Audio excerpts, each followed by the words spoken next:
You know, the happiest individual in the world, when Michael moved a few years ago, was his guitar.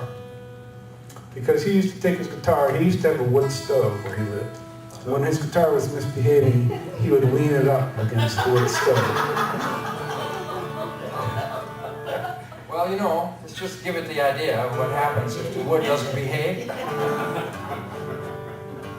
This is what I do with wood pieces that are no longer useful. I thought I heard one string that was out of tune, and I was right. So, ready to try that chorus? Looks like this.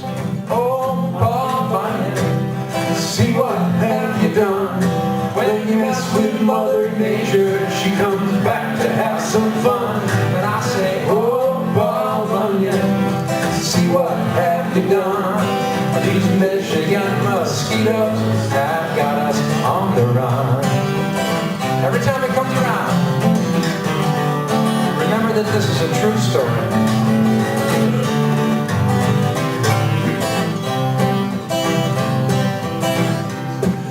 In Michigan, not long ago, mosquitoes could not fly.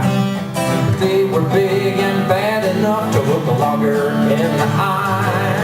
Every spring they'd plant their feet on both sides of the stream, and they'd pick the loggers off the rafts that floated down between.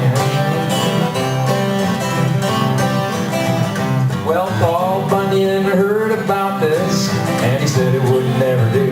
He said, I'll go get reinforcements, teach those bugs a thing or two. So he went down to Texas and brought back some killer bees to try to start an insect war beneath the northern trees. Here we go now. Oh, Paul Bunyan, see what have you done?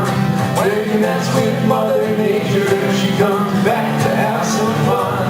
I say, oh, Paul Bunyan, see what have you done? These Michigan mosquitoes have got us on the run.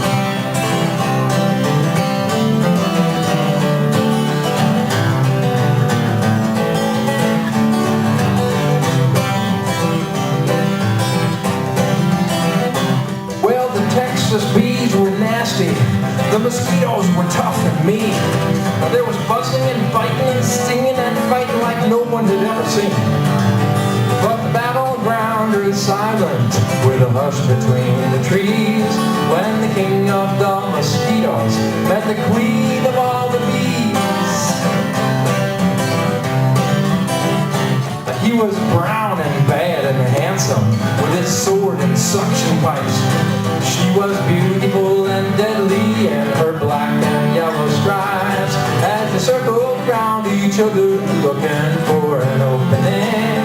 Close enough to touch antenna, little birds began to sing. They sang this, they sang, oh, Paul Bunyan, see what have you done? When you mess with Mother Nature, she comes back to have some fun. I said, oh, Paul Bunyan, see what have you done? These Michigan mosquitoes have got us on the run.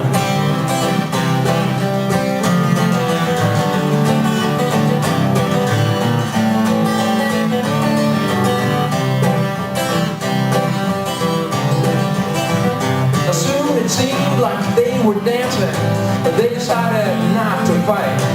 So the war became a powwow, and the party went all night. Angry buzzing turned to humming, open war to wedded bliss. And the loggers were heard to mutter, nothing good's gonna come out there. So our Michigan mosquitoes are the children of that night, twice as big and twice as ugly, all in brown and yellow stripes, and they fly in tight formation, roaring like a mighty wind. They're exceptionally fuzzy, they've got stingers on both ends. Come on out, oh, Paul Bunyan, see what have you done? When you mess with Mother Nature, she comes back to have some fun.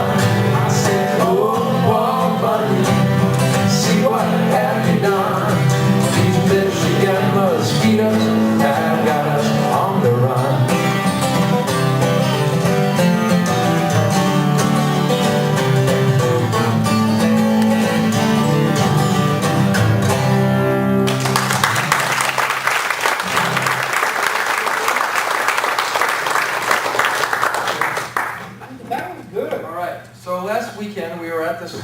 were at this cool festival called the New Bedford Summerfest, which was at the New Bedford Whaling Museum and in the surrounding area of the town, which is a cool town.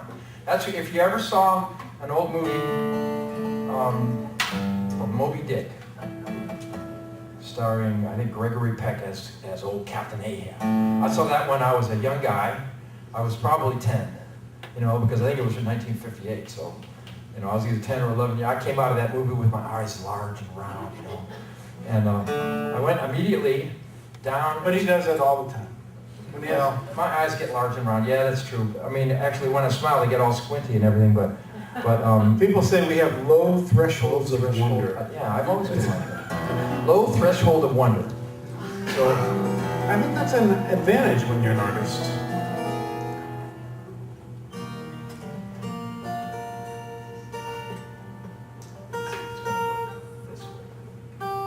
Anyway, they shot that movie, or they shot the New England part of that movie right there in New Bedford, at the New Bedford Whaling Museum.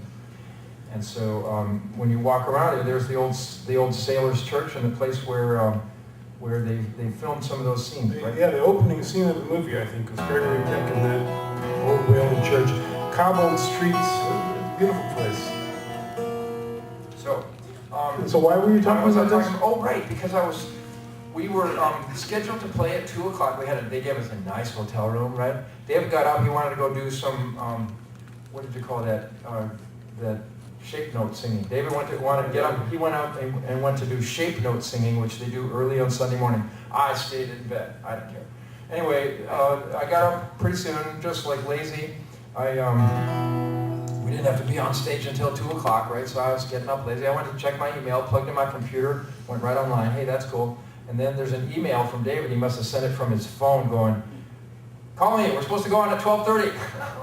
Oh, okay. Well, somebody else was traffic delayed, and they asked us to fill in at the Spiritual Songs workshop. So,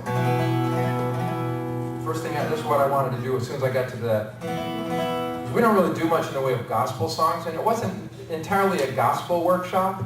There were plenty of, I think most of the other musicians were intending to play gospel songs. So knowing me, being who I am, I just had to play something like this.